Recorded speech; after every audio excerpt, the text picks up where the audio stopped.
ಪರಿಶುದ್ಧ ನಾಮಕ್ಕೆ ಸ್ತೋತ್ರವಾಗಲಿ. ಮತ್ತೊಮ್ಮೆ ನಿಮ್ಮೆಲ್ಲರ ನಡುವೆ ಬರ್ಲಿಕ್ಕಾಗುವಂತೆ ವಿಶೇಷವಾದ ಬಹಳ ಅದ್ಭುತವಾದಂತ ದೇವರ ಸೃಷ್ಟಿಗಳಾದಂತ ದೇವದೂತರ ಬಗ್ಗೆ, ನಮ್ಮನ್ನ ಕಾಯುವ, ನಮ್ಮ ಅನುದಿನ ನಮ್ಮನ್ನ ಅನುಸರಿಸುವ, ನಮ್ಮನ್ನ ಕಾಪಾಡುವಂತ ದೇವರು ನಮ್ಮ ಜೊತೆ ಇಟ್ಟಿರುವಂತಹ ದೇವದೂತರ ಕುರಿತಾಗಿ ನಾವು ಈ ದಿನ ವ್ಯವಸ್ಥಿತವಾಗಿ ನಾವು ಅಭ್ಯಾಸ ಮಾಡೋಣ. ದೇವದೂತರ ಶಾಸ್ತ್ರವನ್ನ ಕುರಿತಾಗಿ ನಾವು ನೋಡುವಾಗ ದೇವದೂತರು ಇದ್ದಾರ? ಕೆಲವರು ಪ್ರಶ್ನೆ ಮಾಡಬಹುದು, ಯಾಕಂದ್ರೆ ನಾನು ನೋಡಿಲ್ಲ. ಆದ್ರೆ ದೇವರ ವಾಕ್ಯ ನಮಗೆ ಸ್ಪಷ್ಟವಾಗಿ ತಿಳಿಸುವುದೇನೆಂದ್ರೆ, ಸತ್ಯವೇದದ 66 ಪುಸ್ತಕಗಳಲ್ಲಿ 34 ಪುಸ್ತಕಗಳಲ್ಲಿ ಇದರ ಉಲ್ಲೇಖ ಇದೆ. ನನ್ನ ಪ್ರಿಯರೇ, ಸತ್ಯವೇದದ ಒಂದು ನುಡಿಯು ಅದು ಅಳಿಸಿ ಹೋಗುವುದಿಲ್ಲ, ಅಳಿದು ಹೋಗುವುದಿಲ್ಲ ಎಂಬುದಾಗಿ ದೇವರ ವಾಕ್ಯ ಹೇಳ್ತದೆ. ಯಾಕಂದ್ರೆ ನಮ್ಮ ವೇದ ಅದು ಸತ್ಯವೇದ. ಆ ಸತ್ಯವೇದದಲ್ಲಿ ಹಳೆ ಒಡಂಬಡಿಕೆಯಲ್ಲಿ 108 ಬಾರಿ, ಹೊಸ ಒಡಂಬಡಿಕೆಯಲ್ಲಿ 165 ಬಾರಿ, ಒಟ್ಟು 270 ಬಾರಿ ಬರೆಯಲ್ಪಟ್ಟಂತ ಈ ದೇವದೂತರು ಖಂಡಿತವಾಗಿಯೂ ನಮ್ಮ ನಡುವೆ ಇದ್ದಾರೆ ಮತ್ತು ಅವರು ವಿಶಿಷ್ಟವಾದಂತ ದೇವರ ಸೃಷ್ಟಿಗಳಾಗಿದ್ದಾರೆ ಎಂಬುದನ್ನ ನಾವು ತಿಳ್ಕೊಳ್ಳಬೇಕಾದ್ದು ಅತಿ ಅಗತ್ಯ. ಇದಕ್ಕೆ ಆಧಾರವಾಗಿ 1-2-3 ವಚನಗಳನ್ನ ನಿಮಗೆ ಕೊಡ್ತೇನೆ. ದೇವದೂತರು ಎಷ್ಟಿದ್ದಾರೆ? ಕೋಟ್ಯಾನುಕೋಟಿ ದೇವದೂತರಿದ್ದಾರೆ. ಇಬ್ರಿಯ ಗ್ರಂಥ 12ನೇ ಅಧ್ಯಾಯ 22ನೇ ವಚನ. ಇಬ್ರಿಯ 12:22 ವಚನ. ಕೀರ್ತನೆ 104:4ನೇ ವಚನದಲ್ಲೂ ಸಹ ಗಾಳಿ ಅಗ್ನಿಗ ಜ್ವಾಲೆಯನ್ನಾಗಿ ದೂತರನ್ನ ನೀನು ಮಾಡಿದ್ದಿ ಎಂಬುದಾಗಿ ನಾವಲ್ಲಿ ನೋಡ್ತೇವೆ. ಕೀರ್ತನೆ 148 2ನೇ ವಚನದಲ್ಲಿ ಎಲ್ಲಾ ದೂತರೇ ಎಂಬುದಾಗಿ ನಾವು ನೋಡ್ತೇವೆ. ಅನೇಕ ಸುಮಾರು 273 ಬಾರಿ ಈ ರೀತಿ ದೂತರ ಕುರಿತಾಗಿ ಬರೆಯಲ್ಪಟ್ಟಿದೆ. ನಾವು ಈ ದೂತರ ಕುರಿತಾಗಿ ನಾವು ನೋಡುವಾಗ ದಿ ಆರಿಜಿನ್ ಆಫ್ ಏಂಜಲ್ಸ್, ದೇವದೂತರ ಮೂಲ, ಇದರ ಕುರಿತಾಗಿ ಕೆಲವು ಸತ್ಯಾಂಶಗಳನ್ನ ಈ ದಿನ ನಾವು ಅಭ್ಯಾಸ ಮಾಡೋಣ. The source of the origin, ಅಸ್ತಿತ್ವದ ಮೂಲ. ಈ ದೇವದೂತರು ಸಹ ಇತರ ಸೃಷ್ಟಿಗಳ ಹಾಗೆ ಅವರು ವಿಶ್ವದಲ್ಲಿ ಸೃಷ್ಟಿಯಾದಂತ ಜೀವಿಗಳಾಗಿದ್ದಾರೆ. ತಂದೆಯಾದ ದೇವರಿಂದ ಮಗನ ಮುಖಾಂತರ ಪರಿಶುದ್ಧಾತ್ಮನ ಶಕ್ತಿಯೊಡನೆ ಅವರು ಸೃಷ್ಟಿಸಲ್ಪಟ್ಟಿದ್ದಾರೆ ಎಂಬುದನ್ನ ನಾವು ತಿಳ್ಕೊಳ್ಳಬೇಕು. ಆದಿಕಾಂಡ 1ನೇ ಅಧ್ಯಾಯ ನಮ್ಮೆಲ್ಲರಿಗೂ ತಿಳಿದ ವಚನ. ಆದಿಯಲ್ಲಿ ದೇವರು ಆಕಾಶವನ್ನು ಭೂಮಿಯನ್ನ ಉಂಟು ಮಾಡಿದನು ಎಂಬುದಾಗಿ. ಮತ್ತು ಆದಿಕಾಂಡ 2ನೇ ಅಧ್ಯಾಯ 1ನೇ ವಚನಕ್ಕೆ ನಾವು ಬರುವಾಗ ಅಲ್ಲಿ ದೇವರು ಆಕಾಶವನ್ನ, ಭೂಮಿಯನ್ನ, ಆಕಾಶವನ್ನ, ಅದರಲ್ಲಿರುವ ಸಮಸ್ತವನ್ನ ಉಂಟು ಮಾಡಿದನು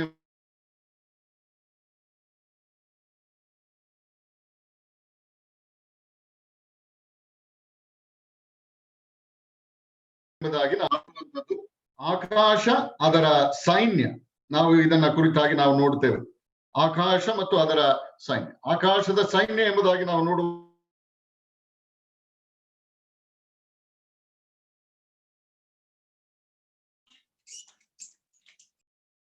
ದೇವದೂತರ ನಾವು ಗಮನಿಸುವಂತದ್ದು, ನಾವು ವಾಕ್ಯ ನಮ್ಮೆಲ್ಲರಿಗೂ ಗೊತ್ತಿದೆ. ಆದಿಯಲ್ಲಿ ವಾಕ್ಯವಿತ್ತು, ಆ ವಾಕ್ಯವು ದೇವರ ಬಳಿಯಲ್ಲಿತ್ತು ಅಂತ. ಆತನ ಮೂಲಕವಾಗಿ ಸಮಸ್ತವು ಉಂಟಾಯಿತು. ಸಮಸ್ತ ಎಂಬುದಾಗಿ ನಾವು ವಾಕ್ಯದಲ್ಲಿ ನಾವು ನೋಡುವವರಾಗಿದೆ. ಕೊಲೊಸ್ಸೆದವರಿಗೆ ಬರೆದ ಪತ್ರಿಕೆ 1ನೇ ಅಧ್ಯಾಯ 16ನೇ ವಚನ. ಕೊಲೊಸ್ಸೆ 1:16, ಸಮಸ್ತ ಸರ್ವವು ಆತನಲ್ಲಿ, ಆತನ ಮುಖಾಂತರ, ಆತನಿಗೋಸ್ಕರ ಸೃಷ್ಟಿಸಲ್ಪಟ್ಟಿತು. ಅವರಲ್ಲಿ ದೇವದೂತರು ಸಹ ಒಬ್ಬರಾಗಿದ್ದಾರೆ ಎಂಬುದನ್ನ ನಾವು ನೆನಪು ಮಾಡಿಕೊಳ್ಳೋಣ. ಮಾತ್ರವಲ್ಲ, ಎಫೆಸದವರಿಗೆ ಬರೆದ ಪತ್ರಿಕೆ 3ನೇ ಅಧ್ಯಾಯ 9ನೇ ವಚನ, ಸಮಸ್ತವನ್ನು ಸೃಷ್ಟಿಸಿದ ದೇವರು ಎಂಬುದಾಗಿ ನಾವು ಅಲ್ಲಿ ನೋಡ್ತೇವೆ. ಸಮಸ್ತವನ್ನ ಸೃಷ್ಟಿಸಿದವನು ಎಂಬುದಾಗಿ. ಎರಡನೇ ಒಂದು ಸಂಗತಿ ಈ ದೇವದೂತರ ಮೂಲದ ಬಗ್ಗೆ ನಾವು ಕಲಿಯುವಂಥದ್ದು, the method of the origin, ಅಸ್ತಿತ್ವ ಉಂಟಾದ ಬಗೆ. ಹೇಗೆ ಅವರು ಉಂಟಾದರು? ಮನುಷ್ಯರ ಹಾಗೆ ದೇವರ ಪ್ರತ್ಯೇಕ ಕಾರ್ಯದಿಂದ ಸೃಷ್ಟಿಸಲ್ಪಟ್ಟವರು ಎಂಬುದನ್ನ ನಾವು ನೋಡ್ತೇವೆ. ಆತನು ಅಪ್ಪಣೆ ಕೊಡಲು ಅವು ಉಂಟಾದವು ಎಂಬುದನ್ನ ನಾವು ವಾಕ್ಯ ಭಾಗದಲ್ಲಿ ನೋಡ್ತೇವೆ. ಅದು ಎಲ್ಲಿ ನೋಡ್ತೇವೆ ಅಂದ್ರೆ ಕೀರ್ತನೆಗಳು 148 5ನೇ ವಚನ 2 ಮತ್ತು 5ನೇ ವಚನ 2 ನಾವು ಓದ್ಕೊಳ್ಬೇಕು. ಯಾಕಂದ್ರೆ ದೂತರ ಬಗ್ಗೆ ಅಲ್ಲಿ ಬರೆಯಲ್ಪಟ್ಟಿದೆ. 2ನೇ ವಚನದಲ್ಲಿ ಆತನ ಎಲ್ಲಾ ದೂತರೇ ಆತನನ್ನ ಸ್ತುತಿಸಿರಿ, ಆತನ ಎಲ್ಲಾ ಸೈನ್ಯಗಳೇ ಆತನನ್ನು ಸ್ತುತಿಸಿರಿ ಎಂಬುದಾಗಿ ಬರೆಯಲ್ಪಟ್ಟಿದೆ. ಅದೇ ವಚನ ಮುಂದುವರೆದು ಅವು ಯೆಹೋವನ ನಾಮವನ್ನು ಸ್ತುತಿಸಲಿ, ಆತನು ಅಪ್ಪಣೆ ಕೊಡಲು ಅವು ಉಂಟಾದವು ಎಂಬುದಾಗಿ ನಾವು ನೋಡ್ತೇವೆ. ಪ್ರತಿ ದೇವದೂತರು ದೇವರ ನೇರ ಸೃಷ್ಟಿಗಳು, ಅಂದರೆ ಅವರು ದೇವ ಪುತ್ರರು ಎಂದು ಸಂಬೋಧಿಸಲ್ಪಟ್ಟಿದ್ದಾರೆ. ಸನ್ ಅಂದ್ರೆ ಮಗನು, ನೇರ ಸೃಷ್ಟಿಯನ್ನ ಅದು ಸೂಚಿಸ್ತದೆ. ನಾವು ಆದಾಮನ ಕುರಿತಾಗಿ ನೋಡುವಾಗ ವಂಶಾವಳಿಯಲ್ಲಿ ನಾವು ನೋಡ್ತೇವೆ. ಲೂಕನ ಸುವಾರ್ತೆ 3ನೇ ಅಧ್ಯಾಯ 38ನೇ ವಚನ. ಲೂಕನ ಸುವಾರ್ತೆ 3ನೇ ಅಧ್ಯಾಯ 38ನೇ ವಚನ. ಆ ಸೇತನು ಆದಾಮನ ಮಗನು, ಆದಾಮನು ದೇವರ ಮಗನು ಎಂಬುದಾಗಿ ಅಲ್ಲಿ ಬರೆಯಲ್ಪಟ್ಟಿದೆ. ಸನ್ ಆಫ್ ಗಾಡ್, ದೇವರ ಮಗನು ಎಂಬುದಾಗಿ ಬರೆಯಲ್ಪಟ್ಟಿದೆ. ಪ್ರಿಯ ವಿಶ್ವಾಸಿಗಳೇ, ನಾವು ಸಹ ಹೊಸ ಸೃಷ್ಟಿಯಾದಾಗ, ವೈಯಕ್ತಿಕವಾಗಿ ದೇವರನ್ನ ಕಂಡುಕೊಂಡಾಗ, ಆತನನ್ನ ಸ್ವಂತ ರಕ್ಷಕನಾಗಿ ಅಂಗೀಕರಿಸಿದಾಗ ನಾವು ದೇವರ ಮಕ್ಕಳಾಗ್ತೇವೆ ಎಂಬುದನ್ನ ನಾವು ತಿಳ್ಕೊಳ್ಳುವಂಥದ್ದು ಅಗತ್ಯ, ಬಹಳ ಮತ್ತು ವಿಶಿಷ್ಟವೂ ಅದಾಗಿದೆ. ಯೋಹಾನ ಸುವಾರ್ತೆ 3ನೇ ಅಧ್ಯಾಯ 3ನೇ ವಚನದಲ್ಲಿ ಯೇಸು ಸ್ವಾಮಿ ಮಾತಾಡ್ತಾ ನಿಕೋದೇಮನಿಗೆ, ಹಿರಿಯ ಸಭೆಯ ಬೋಧಕನು ಸಭ್ಯಸ್ಥನು ಆದಂತ ನಿಕೋದೇಮನಿಗೆ ಹೇಳುವಂತ ಮಾತು, ನೀನು ಹೊಸದಾಗಿ ಹುಟ್ಟದಿದ್ದರೆ ದೇವರ ರಾಜ್ಯವನ್ನ ಕಾಣಲಾರೆ. ಹೊಸದಾಗಿ ಹುಟ್ಟುವಿಕೆ ಹೇಗೆ ಆಗ್ತದೆ? ಅದು ನಂಬಿಕೆಯ ಮೂಲಕವಾಗಿ ನಾವು ದೇವರ ಪುತ್ರರು ಎಂಬುದನ್ನ ನಾವು ಕರೆಸಲ್ಪಡುವವರು ಆಗಿರ್ತೇವೆ. ಗಲಾತ್ಯದವರಿಗೆ ಬರೆದ ಪತ್ರಿಕೆ 3ನೇ ಅಧ್ಯಾಯ 26ನೇ ವಚನ. ಗಲಾತ್ಯದವರಿಗೆ ಬರೆದ ಪತ್ರಿಕೆ 3ನೇ ಅಧ್ಯಾಯ 26ನೇ ವಚನ. ಅದರ ಜೊತೆಯಲ್ಲಿ ಎಫೆಸದವರಿಗೆ ಬರೆದ ಪತ್ರಿಕೆ 2ನೇ ಅಧ್ಯಾಯ 8ರಿಂದ 10 ವಚನಗಳನ್ನ ನಾವು ಓದುವಾಗ, ಕ್ರಿಸ್ತ ಯೇಸುವಿನಲ್ಲಿ ನಮ್ಮನ್ನ ನಾವು ಸೃಷ್ಟಿಸಲ್ಪಟ್ಟೆವು, ನಂಬಿಕೆಯ ಮೂಲಕ ಕೃಪೆಯಿಂದಲೇ ನೀವು ರಕ್ಷಣೆ ಹೊಂದಿದವರಾಗಿದ್ದೀರಿ ಎಂಬುದಾಗಿ ದೇವರ ವಾಕ್ಯ ನಮಗೆ ಕಲಿಸ್ತದೆ. ಮತ್ತು ಇದೇ ಎಫೆಸದವರಿಗೆ ಬರೆದ ಪತ್ರಿಕೆ 4ನೇ ಅಧ್ಯಾಯ 24ನೇ ವಚನಕ್ಕೆ ಬರುವಾಗ, ಎಫೆಸದವರಿಗೆ ಬರೆದ ಪತ್ರಿಕೆ 4ನೇ ಅಧ್ಯಾಯ 24ನೇ ವಚನಕ್ಕೆ ಬರುವಾಗ, ನೂತನ ಸ್ವಭಾವವನ್ನ, ನಾವು ದೇವರ ಹೋಲಿಕೆಯನ್ನ, ಆ ನೂತನ ಸ್ವಭಾವ ಅಂದ್ರೆ ಆತನ ಹೋಲಿಕೆಗೆ ನಾವು ರೂಪಿಸಲ್ಪಡ್ತೇವೆ, ಆಗ ನಾವು ದೇವರ ಮಕ್ಕಳಾಗ್ತೇವೆ. ಬಹಳ ಭಾಗ್ಯಕರವಾದಂತ ಒಂದು ನಿರೀಕ್ಷೆ, ಭಾಗ್ಯಕರವಾದಂತ ಒಂದು ಭಾಗ್ಯ ನಮಗೆ ದೇವರು ತನ್ನ ಮಗನ ಮೂಲಕವಾಗಿ ಅನುಗ್ರಹಿಸಿಕೊಟ್ಟಿದ್ದಕ್ಕಾಗಿ ನಾವು ದೇವರಿಗೆ ಕೋಟಿ ಕೋಟಿ ಸ್ತೋತ್ರ ಸಲ್ಲಿಸೋಣ. ಅವರ ಸಂಖ್ಯೆ, ದೇವದೂತರ ಸಂಖ್ಯೆ ಸೃಷ್ಟಿಯಲ್ಲಿಯೇ ಸಂಪೂರ್ಣವಾಯಿತು, ಕಂಪ್ಲೀಟೆಡ್, ಪೂರ್ಣವಾಯಿತು, ನಿರಂತರವಾಗಿ ಸ್ಥಿರವಾದದ್ದು. ನಾವು ಇಲ್ಲಿ ಗಮನಿಸಬೇಕಾದ ಸಂಗತಿ, ದೇವದೂತರನ್ನ ದೇವರು ಒಮ್ಮೆ ಸೃಷ್ಟಿ ಮಾಡಿದ್ದಾನೆ, ಆ ಸಂಖ್ಯೆ ಅದು ಸ್ಥಿರವಾದದ್ದು, ಅದು ನಿರಂತರವಾದದ್ದು ಎಂಬುದನ್ನ ನಾವು ತಿಳಿಯುವಂತವರು ಆಗಿರ್ಬೇಕು. ಮತ್ತಾಯನ ಸುವಾರ್ತೆ 22ನೇ ಅಧ್ಯಾಯ 30ನೇ ವಚನಕ್ಕೆ ಬರುವಾಗ, ದೇ ಡಿಡ್ ನಾಟ್ ರಿಪ್ರೊಡ್ಯೂಸ್ ದೆಮ್ಸೆಲ್, ಅಲ್ಲಿ ಮದುವೆ ಇಲ್ಲ, ಮದುವೆ ಮಾಡಿಕೊಡುವವರು ಇಲ್ಲ ಎಂಬುದನ್ನ ನಾವು ವಾಕ್ಯ ಭಾಗದಲ್ಲಿ ನಾವು ನೋಡುವಂತವರು ಆಗಿದ್ದೇವೆ. ದೇವದೂತರು ಹೆಚ್ಚಾಗುವುದಿಲ್ಲ, ಕಡಿಮೆ ಆಗುವುದಿಲ್ಲ. ಇಲ್ಲಿ ಗಮನಿಸಬೇಕಾದ ಸಂಗತಿ, ಹೆಚ್ಚಾಗುವುದಿಲ್ಲ ಅಂದ್ರೆ ಸಂತಾನೋತ್ಪತ್ತಿ ಆಗುವುದಿಲ್ಲ, ಅವರಿಂದ ಮಕ್ಕಳು ಉಂಟಾಗಿ ಇಲ್ಲ, ಮರಿ ದೇವದೂತರು ಇಲ್ಲ. ಅವರು ಕಡಿಮೆ ಆಗುವುದೇ ಇಲ್ಲ. ಯಾಕೆ ಕಡಿಮೆ ಆಗುವುದಿಲ್ಲ? ಲೂಕನ ಸುವಾರ್ತೆ 20ನೇ ಅಧ್ಯಾಯ 36ನೇ ವಚನ. ಲೂಕನ ಸುವಾರ್ತೆ 20ನೇ ಅಧ್ಯಾಯ 36ನೇ ವಚನ. ಅವರು ಇನ್ನು ಮರಣಕ್ಕೆ ಗುರಿಯಾಗುವುದೇ ಇಲ್ಲ, ದೇವದೂತರಿಗೆ ಸಮಾನರು, ದೇವರ ಮಕ್ಕಳು ಆಗಿದ್ದಾರೆ ಎಂಬುದನ್ನ ಆ ವಾಕ್ಯ ಭಾಗದಲ್ಲಿ ನಾವು ಸಾರಾಂಶವಾಗಿ ನೋಡ್ಬೋದು. ಅವರು ಸಾಯುವುದಿಲ್ಲ ಎಂಬುದನ್ನ ನಾವು ತಿಳ್ಕೊಳ್ಬೇಕು. ಎಷ್ಟು ಭಾಗ್ಯಕರವಾದಂತಹ ಒಂದು ನಿರೀಕ್ಷೆ. ಅವರು ದೇವರು ಸೃಷ್ಟಿಯಾದಂತ ದೇವದೂತರು, ಅವರು ಸಾಯುವುದಿಲ್ಲ. ಮನುಷ್ಯ ಮಾತ್ರದವರಾದ ನಾವು ಆ ಸಾವನ್ನ ನಮ್ಮ ಪಾಪದ ನಿಮಿತ್ತವಾಗಿ ಬರಮಾಡಿಕೊಂಡಿದ್ದೇವೆ ನಾವು ಅಷ್ಟೇ. ನಮಗೂ ಸಾವಿರಲಿಲ್ಲ. ದೇವರು ಸೃಷ್ಟಿ ಮಾಡಿದಾಗ ನಾವು ದೇವರ ಪುತ್ರರಾಗಿದ್ದೆವು, ಆದರೆ ಪಾಪದ ಮೂಲಕವಾಗಿ ನಾವು ಸಾವನ್ನ, ಮರಣವನ್ನ ಪಡಕೊಂಡೆವು. ಇರ್ಲಿ, ಮೂರನೇ ಒಂದು ಸಂಗತಿ, ನಾವು ಈ ಒಂದು ಇದರ ಕುರಿತಾಗಿ, ನಾವು ಮೂಲವನ್ನ ಕುರಿತಾಗಿ ನಾವು ಅಭ್ಯಾಸ ಮಾಡುವಾಗ, ಟೈಮ್ ಆಫ್ ದೇರ್ ಆರಿಜಿನ್, ಯಾವಾಗ ಅವರು ಸೃಷ್ಟಿಸಲ್ಪಟ್ಟರು, ಯಾವಾಗ ಅವರ ಸೃಷ್ಟಿ ಆಯಿತು ಎಂಬುದಾಗಿ ಯೋಬನಿಗೆ ದೇವರು ಮಾತಾಡ್ತಾನೆ. ಸುಳಿಗಾಳಿಯಲ್ಲಿ ಆತನು ಕೂಡ ಮಾತಾಡ್ತಾನೆ. ಯೋಬನ ಪತ್ರಿಕೆ, ಯೋಬನ ಗ್ರಂಥ 38ನೇ ಅಧ್ಯಾಯ 1, 4, 5, 6, 7ನೇ ವಚನಗಳಲ್ಲಿ ನಾವು ಈ ಎಲ್ಲಾ ಸಂಗತಿಗಳನ್ನ ಕ್ರೋಢೀಕರಿಸಿ ಎಲ್ಲಾ ವಚನಗಳಲ್ಲಿ ನಾವು ನೋಡಬಹುದು. ಅಲ್ಲಿ ದೇವಕುಮಾರರೆಲ್ಲರೂ ಎಂಬುದಾಗಿ 6ನೇ ವಚನದಲ್ಲಿ ನಾವು ನೋಡ್ತೇವೆ. ದೇವದೂತರು ಉಂಟಾದದ್ದು ಭೂಮಿ ಉಂಟಾಗುವುದಕ್ಕಿಂತ ಮುಂಚೆ ಎಂಬುದನ್ನ ನಾವು ತಿಳ್ಕೊಳ್ಳಬೇಕಾದದ್ದು ಅತಿ ಅಗತ್ಯ. ನಮಗಿಂತ ಭೂಮಿ ಉಂಟಾಗುವುದಕ್ಕಿಂತ ಮುಂಚೆಯೇ ಅವರು ಉಂಟಾಗಿದ್ದಾರೆ ಎಂಬುದನ್ನ ಆ ವಾಕ್ಯ ಭಾಗಗಳು ನಮಗೆ ತಿಳಿಸುವಂತದ್ದು, ಕಲಿಸುವಂತದ್ದು ಆಗಿದೆ. ಆ ದೇವದೂತರನ್ನು ಉಂಟು ಮಾಡಿದ ಉದ್ದೇಶ ಏನು? The purpose of their origin. ಅವರನ್ನ ದೇವರು ಯಾಕೆ ಉಂಟು ಮಾಡಿದ ಉಗಮದ ಉದ್ದೇಶ ಏನು ಎಂಬುದಾಗಿ ನಾವು ನೋಡುವಾಗ, ಆತನನ್ನ ಮಹಿಮೆ ಪಡಿಸಲಿಕ್ಕಾಗಿ ದೇವರು ಅವರನ್ನ ಉಂಟು ಮಾಡಿದ್ದಾನೆ. ನಾವು ಕೊಲೊಸ್ಸೆ ಪತ್ರಿಕೆಯಲ್ಲಿ ನಾವು ನೋಡ್ತೇವೆ, ಸರ್ವವು ಆತನ ಮುಖಾಂತರ ಆತನಿಗೋಸ್ಕರವು ಸೃಷ್ಟಿಸಲ್ಪಟ್ಟಿತು, ಆತನನ್ನ ಮಹಿಮೆ ಪಡಿಸಲಿಕ್ಕಾಗಿ.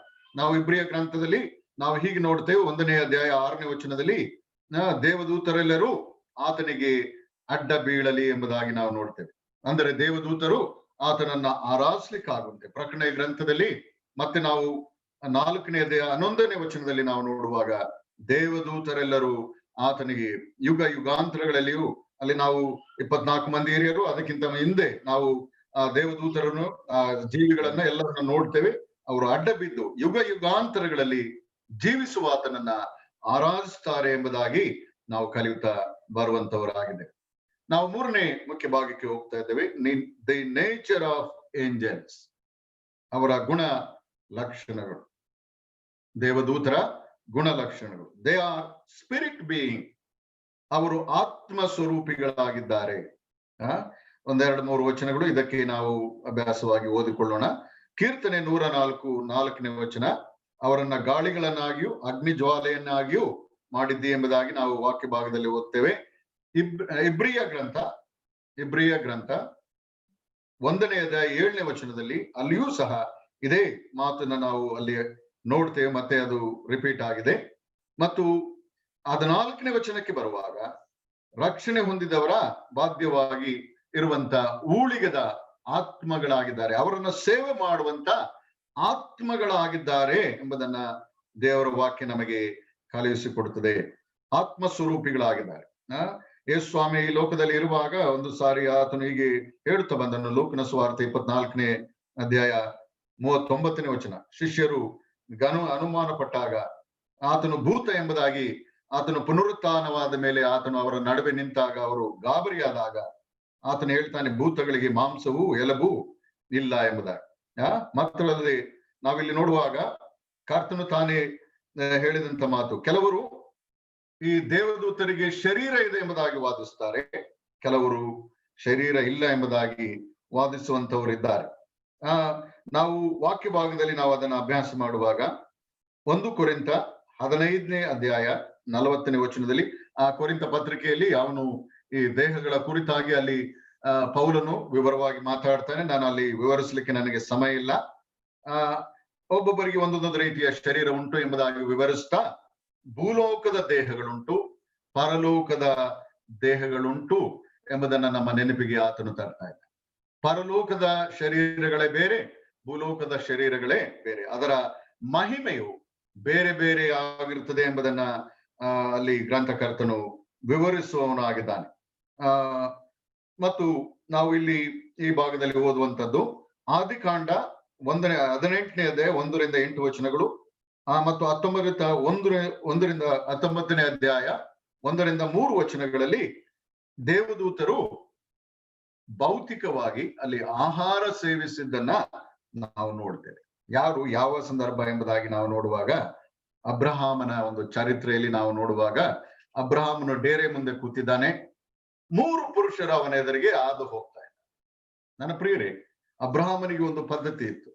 ಅವನ ಡೇರೆಯ ಮುಂದೆ ಅವನು ಕೂತು ಅಲ್ಲಿ ಯಾರು ದಾರಿ ಹೋಗರು ಅವನ ಇದನ್ನ ದಾಟಿ ಹೋಗುವಾಗ ಅವರನ್ನ ಕರೆದು ಸತ್ಕರಿಸಿ ಊಟ ಮಾಡಿ ಅವರನ್ನ ಸಾಗ ಕಳಿಸುವಂತದ್ದು ಅಬ್ರಹಾಮನ ಒಂದು ಪದ್ಧತಿಯಾಗಿದೆ. ಅವರನ್ನ 3 ಜನರನ್ನ ಕಾಣುವಾಗ ಅವನು ಓಡಿ ಹೋಗಿ ಸಾರಳ ಬಳಿಗೆ ಹೋಗಿ ರೊಟ್ಟಿಗಾಗಿ ಇದನ್ನ ಹಿಟ್ಟನ್ನು ಕೊಟ್ಟು ಕೊಬ್ಬಿದ ಕರುವನ್ನ ತಂದು ಕೊಯ್ಯಿಸಿ, ಮಾತ್ರವಲ್ಲ ಅವರಿಗೆ ಊಟಕ್ಕೆ ಅವನೇ ಬಡಿಸ್ತಾನೆ. ಅಲ್ಲಿ ನೀವು ವಾಕ್ಯ ಭಾಗ ಓದ್ರಿ, ಬಹಳ ಚೆನ್ನಾಗಿದೆ. ಅಬ್ರಹಾಮನವರು ಊಟ ಮಾಡುವವರೆಗೂ ಅಲ್ಲಿ ನಿಂತು ಅವರಿಗೆ ಉಪಚರಿಸಿದನು ಎಂಬುದಾಗಿ ನಾವು ನೋಡ್ತೇವೆ. ಅದಕ್ಕಾಗಿ ಪತ್ರಿಕೆಗಳಲ್ಲಿ ಇದರ ಕುರಿತಾಗಿ ಬರೆಯಲ್ಪಟ್ಟಿದೆ. ಅನೇಕರು ಅತಿಥಿ ಸತ್ಕಾರ ಮಾಡ್ರಿ, ಇದು ಕ್ರೈಸ್ತರ ಒಂದು ಬಹಳ ಪ್ರಾಮುಖ್ಯವಾದಂತ ಒಂದು ಕಾರ್ಯ ಎಂಬುದನ್ನ ನೆನಪು ಮಾಡ್ತಾ ಕೆಲವರು ತಿಳಿಯದೆ ದೂತರನ್ನು ಸತ್ಕರಿಸಿದರು ಎಂಬುದನ್ನ ನಾವು ನೋಡ್ತೇವೆ. ಇರ್ಲಿ, ಅದು ವಾಕ್ಯ ಭಾಗ ಬೇರೆ. ಯಾಕೆ ನಾನು ಇಲ್ಲಿ ಹೇಳಿದೆ ಅಂದ್ರೆ ಅವರು ಊಟ ಮಾಡಿದರು ಎಂಬುದಾಗಿ ನಾವು ನೋಡ್ತೇವೆ. ದೇವದೂತರು ಅಲ್ಲಿ ಬಂದಂತ ಮೂರು ಪುರುಷರಲ್ಲಿ ನಾವು ನೋಡುವಾಗ ಮೂರು ಪುರುಷರಲ್ಲಿ ಒಬ್ಬನು ಕರ್ತನಾದ ಯೇಸು ಕ್ರಿಸ್ತನು ಸಹ ಇದ್ದನು ಎಂಬುದಾಗಿ ನಾವು ಇದರಲ್ಲಿ ನಾವು ತಿಳಿಯುವಂತವರು ಆಗಿರ್ತೇವೆ. ಎರಡನೇ ಒಂದು ಸಂಗತಿ ಏನಂದ್ರೆ, one time applying physical force, ಅವರ ಭೌತಿಕವಾದಂತ ಒಂದು ಇದನ್ನ ಒತ್ತಡವನ್ನ ಅವರು ಪ್ರಯೋಗಿಸಿದರು ಎಂಬುದನ್ನ ವಾಕ್ಯ ಭಾಗ ನಮಗೆ ತಿಳಿಸ್ತದೆ. ಅದು ಅಪೊಸ್ತಲರ ಕೃತ್ಯ 12ನೇ ಅಧ್ಯಾಯ 7ನೇ ವಚನದಲ್ಲಿ. ಅಲ್ಲಿ ಏನು ಸಂಗತಿ ನಡೀತದೆ ಅಂದ್ರೆ, ಪೇತ್ರನು ಸೆರೆಯಲ್ಲಿದ್ದಾನೆ, ದೇವಜನರು ಪ್ರಾರ್ಥಿಸ್ತಾ ಇದ್ದಾರೆ, ದೇವರು ತನ್ನ ದೂತನನ್ನ ಕಳಿಸಿದ, ಆದ್ರೆ ಪೇತ್ರನು ನಿದ್ರೆ ಮಾಡ್ತಾ ಇದ್ದಾನೆ, ಗಾಢ ನಿದ್ರೆಯಲ್ಲಿದ್ದಾನೆ. ಆ ಪೇತ್ರನನ್ನ ನಿದ್ರೆಯಿಂದ ಹೆಚ್ಚಿಸಬೇಕಿದ್ರೆ ಆ ದೂತನು ಅವನನ್ನ ಪಕ್ಕೆಯನ್ನ ತಟ್ಟಿ ಎಬ್ಬಿಸಿದ ಎಂಬುದಾಗಿ ನಾವು ವಾಕ್ಯ ಭಾಗದಲ್ಲಿ ನಾವು ನೋಡುವಂತವರಾಗಿದ್ದೇವೆ. ಇದು ನಾವು ಕಲಿಯುವಂತ ಕೆಲವು ಸತ್ಯಗಳು. ದೇ ಆರ್ ಇನ್ವಿಸಿಬಲ್ ಬೀಯಿಂಗ್, ಅವರು ನಮ್ಮ ಕಣ್ಣಿಗೆ ಕಾಣಿಸಿದವರು. ಅದರಿಂದ ಕೆಲವರು ಸಂಶಯ ಪಡ್ಲಿಕ್ಕೂ ಸಾಕು. ನಾವು ಅನೇಕ ವೇಳೆ ನಮ್ಮ ಜೀವಿತದಲ್ಲಿಯೂ ಈ ದೂತರು ಕಾರ್ಯಗಳನ್ನ ಮಾಡಿದ್ದಾರೆ ಎಂಬುದರಲ್ಲಿ ಯಾವುದೇ ಸಂದೇಹವಿಲ್ಲ. ಅವರು ಅದೃಶ್ಯರಾಗಿ ನಮ್ಮ ಜೀವಿತಗಳಲ್ಲಿ ಅದ್ಭುತಗಳನ್ನ ಮಾಡಿದಂತ ಸತ್ಯ. ನನ್ನ ಜೀವಿತದಲ್ಲಿ ಒಂದು ಸಾರಿ ನಾನು ನಮ್ಮ ಶಾಲೆಯ ಪ್ರವಾಸಕ್ಕೆ ಮಕ್ಕಳನ್ನ ಕರ್ಕೊಂಡು ಹೋಗಿದ್ದೆ. ಆ ಮಕ್ಕಳನ್ನ ಕರ್ಕೊಂಡು ಹೋಗಿ ಮುಸ್ಸಂಜೆಯ ಸಮಯ, ಸ್ವಲ್ಪ ಕತ್ತಲಿನ ಮೊಬ್ಬಕ್ಕಿನ ಸಮಯ, ರಸ್ತೆ ಬದಿಯಲ್ಲಿ ನಾನು ನಡೆದುಕೊಂಡು ಹೋಗ್ತಾ ಇದ್ದೆ. ಮಕ್ಕಳಿಗೆ ಏನೋ ತೆಗೆದುಕೊಂಡು ಕೊಡ್ಲಿಕ್ಕಾಗಿ ರಸ್ತೆ ಬದಿ ಕತ್ತಲಿನ ಇದರಲ್ಲಿ ವಾಹನಕ್ಕೆ ಬೆಳಕಿಲ್ಲದ ಒಬ್ಬ ವ್ಯಕ್ತಿ ಬೈಕ್ ನಲ್ಲಿ ಚಾಲನೆ ಮಾಡುತ್ತಾ ಬಂದು ನೇರವಾಗಿ ನನಗೆ ಹೊಡೆದು ಬಿಟ್ಟ. ನೇರವಾಗಿ ನಾನು ನಿಂತ ಸ್ಥಳದಿಂದ ನನ್ನ ಸ್ಲಿಪ್ಪರ್ ಒಂದು 20 ಅಡಿ ಮುಂದಕ್ಕೆ ಹೋಗಿ ಬಿತ್ತು. ಬಟ್ ನಾನು ನೇರವಾಗಿ ನಿಂತಿದ್ದೆ. ಅಲ್ಲಿ ಅದು ಬಸ್ ಸ್ಟ್ಯಾಂಡ್ ನ ಒಂದು ಸಮೀಪ. ಅದು ಅನೇಕ ಜನರು ಸುತ್ತಲೂ ನನ್ನ ಸುತ್ತಲೂ ಬಂದ್ರು. ನೋಡಿ ಸರ್ ಏನೋ ಆಗಿದೆ, ನಿಮಗೆ ಗಾಬರಿ ಆಗ್ಬಿಟ್ಟಿದೆ, ಅದಕ್ಕೆ ಸುಮ್ಮನೆ ನಿಂತಿದ್ದೀರಿ ನೀವು, ನಿಮಗೆ ಏನೋ ಆಗಿದೆ, ತೊಂದರೆ ಆಗಿದೆ, ನೋಡ್ರಿ. ನಾನು ಹಾಗೇ ನಿಂತಿದ್ದೇನೆ. ನನ್ನ ಪ್ರಿಯರೇ, ಒಂದು ಸಣ್ಣ ಕೂದಲೆಳೆಯಷ್ಟು ನೋವಾಗಲಿ, ಅದರ ಘಾಸಿ ಆಗಲಿ ನನ್ನ ದೇಹಕ್ಕೆ ಆಗಲಿಲ್ಲ. ನನಗೆ ಗೊತ್ತಿಲ್ಲ. ನಾನು ನೆನೆಸ್ತೇನೆ, ಆ ವಾಹನ ಬರುವ ಸಮಯದಲ್ಲಿ ದೇವದೂತನು ತನ್ನ ಕೈಯನ್ನ ಮಧ್ಯೆ ಇರಿಸಿದ ಎಂಬುದಾಗಿ ನಾನು ನೆನೆಸ್ತೇನೆ. ನನ್ನ ಟೀಚರ್ಗಳು ಈ ದಿನಗಳಲ್ಲಿಯೂ ನನ್ನನ್ನ ರೇಗಿಸ್ತಾರೆ, ಇವರ ಐರನ್ ಮ್ಯಾನ್. ನನ್ನ ಪ್ರಿಯರು, ನಾನಲ್ಲ ಐರನ್.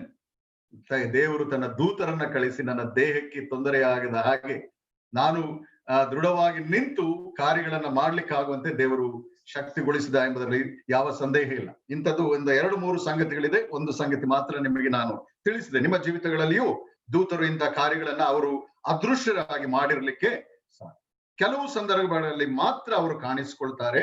ಸಾಮಾನ್ಯವಾಗಿ ಅವರು ಕಾಣಿಸುವುದಿಲ್ಲ. ಯಾಕೆ ಕಾಣಿಸುವುದಿಲ್ಲ? ಇದಕ್ಕೊಂದು ಮೂಲ ಕಾರಣ ಇದೆ. ರಕ್ಷಿಸಲ್ಪಡದ ಮನುಷ್ಯರು ತಮ್ಮನ್ನ ಆರಾಧಿಸಬಾರದು ಎಂಬುದಾಗಿ ಅವರು ಯಾವಾಗಲೂ ಸದೃಶ್ಯರಾಗಿ ಅವರು ಕಾಣಬರುವುದಿಲ್ಲ. ನಾವು ನೋಡ್ತೇವೆ ಇಲ್ಲಿ ಕೊಲೊಸ್ಸದವರಿಗೆ, ಅದಕ್ಕೆ ಆಧಾರವಾಗಿ 1-2 ವಚನಗಳನ್ನು ಓದಿಕೊಳ್ಳೋಣ. ಕೊಲೊಸ್ಸದವರಿಗೆ ಬರೆದ ಪತ್ರಿಕೆ 2ನೇ ಅಧ್ಯಾಯ 18ನೇ ವಚನ ನೋಡಿ. ಕೆಲವರು ಅತಿ ವಿನಯದಲ್ಲಿಯೂ ದೇವದೂತರ ಪೂಜೆಯಲ್ಲಿಯೂ ಎಂಬುದಾಗಿ ನಾವಲ್ಲಿ ವಾಕ್ಯ ಭಾಗದಲ್ಲಿ ಓದುತ್ತೇವೆ. ದೇವದೂತರ ಪೂಜೆ ಮಾಡುವಂತವರು ಆಗ್ತಾರೆ ಎಂಬುದಾಗಿ ನಾವು ಪ್ರಕಟಣೆ ಗ್ರಂಥದಲ್ಲಿ 1-2 ಕಡೆಗಳಲ್ಲಿ ಯೋಹಾನ್ ನನ್ನ ಪತ್ಮೋಸ್ ದ್ವೀಪದಲ್ಲಿ ಅವನನ್ನು ಪರವಶನಾಗಿ ಹೋಗುವಾಗ ದೂತನು ಮುಂದೆ ಆಗ್ಲಿಕ್ಕಿರುವ ಸಂಗತಿಗಳನ್ನ ಆತನಿಗೆ ವಿವರಿಸ್ತಾನೆ. ಆ ವಿವರಿಸುವಾಗ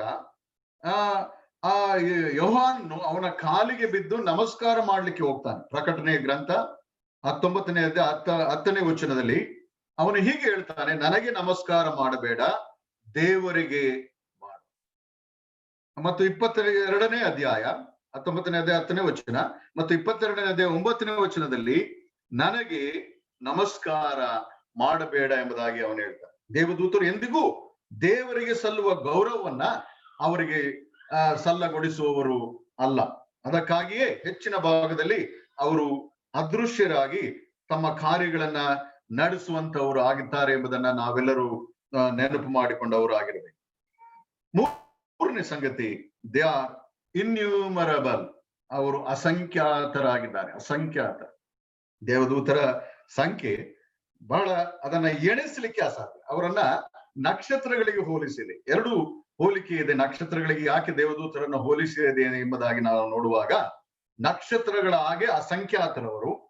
ಎರಡನೇದು, ದೇವದೂತರನ್ನ ನೀವು ನೋಡುವಾಗ ಹೊಳೆಯುವಂತ ಒಂದು ಪ್ರವೃತ್ತಿ ಅವರಲ್ಲಿದೆ, ಹೊಳಿತಾರೆ.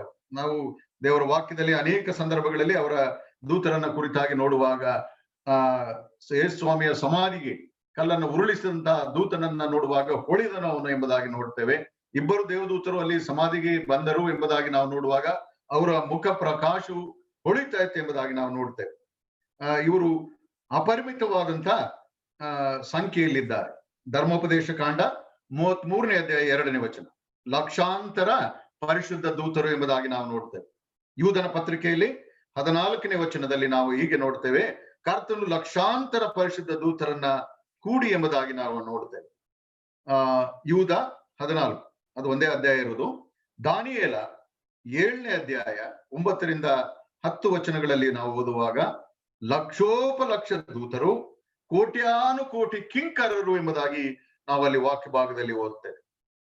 ಇಬ್ರಿಯ ಗ್ರಂಥ 12ನೇ ಅಧ್ಯಾಯ 22ನೇ ವಚನದಲ್ಲಿ, ನಾನು ಈಗಾಗಲೇ ಪ್ರಾರಂಭದಲ್ಲಿ ಆ ವಚನವನ್ನು ಕೊಟ್ಟಿದ್ದೇನೆ, ಕೋಟ್ಯಾನುಕೋಟಿ ದೇವದೂತರ ಬಳಿಗೂ ನಾವು ಬಂದಿದ್ದೇವೆ ಎಂಬುದಾಗಿ ನಾವು ನೋಡ್ತೇವೆ. ಚಿಯೋನ್ ಬಳಿಗೂ, ಕೋಟ್ಯಾನುಕೋಟಿ ದೇವದೂತರ ಬಳಿಗೂ ನಾವು ಬಂದಿದ್ದೇವೆ. ಮಾತ್ರವಲ್ಲ, ಪ್ರಕಟಣೆ ಗ್ರಂಥ 5ನೇ ಅಧ್ಯಾಯ 11ನೇ ವಚನದಲ್ಲಿ ನಾವು ನೋಡುವಾಗ ನಾವು ಹೀಗೆ ನೋಡ್ತೇವೆ, ದೇವದೂತರು ಕೋಟ್ಯಾನುಕೋಟಿಯಾಗಿಯೂ ಲಕ್ಷೋಪಲಕ್ಷವಾಗಿಯೂ ಇತ್ತು. ಎಣಿಸಲಿಕ್ಕೆ ಅಸಾಧ್ಯವಾದಂತ ಸಂಖ್ಯೆ ಆದುದರಿಂದ ಅದನ್ನ ಹೀಗೆ ಅದು ಬರೆಯಿಸಲ್ಪಟ್ಟಿದೆ. ಕೋಟ್ಯಾನುಕೋಟಿ ಲಕ್ಷಾನುಲಕ್ಷ ಎಂಬುದಾಗಿ ಅಲ್ಲಿ ಬರೆಯಲ್ಪಟ್ಟಿದೆ. ಇವರ ಸಂಖ್ಯೆ ಇದರ ಕುರಿತಾಗಿ. ಅವರು ವೈಯಕ್ತಿಕವಾಗಿ ಪ್ರತ್ಯೇಕವಾದ ವ್ಯಕ್ತಿತ್ವಗಳನ್ನ ಹೊಂದಿದ್ದಾರೆ. ನಾಟ್ ಟು ಅಲೈಕ್, ಇಬ್ಬರು ಒಂದೇ ರೀತಿಯಲ್ಲಿ ಅವರು ಇಲ್ಲ. ದೇವರು ಅವರನ್ನ ಹಾಗೆ, ಅವರ ಕಾರ್ಯಗಳು ಅವರನ್ನ ಹಾಗೆ ದೇವರು ಉಂಟು ಮಾಡಿದ್ದಾರೆ. ಪ್ರತಿಯೊಂದು ದೂತರನ್ನ ಉಂಟು ಮಾಡಿದ, ಒಂದು ದೂತರಿಂದ ಇನ್ನೊಂದು ದೂತರನ್ನ ದೇವರು ಉಂಟು ಮಾಡಲಿಲ್ಲ.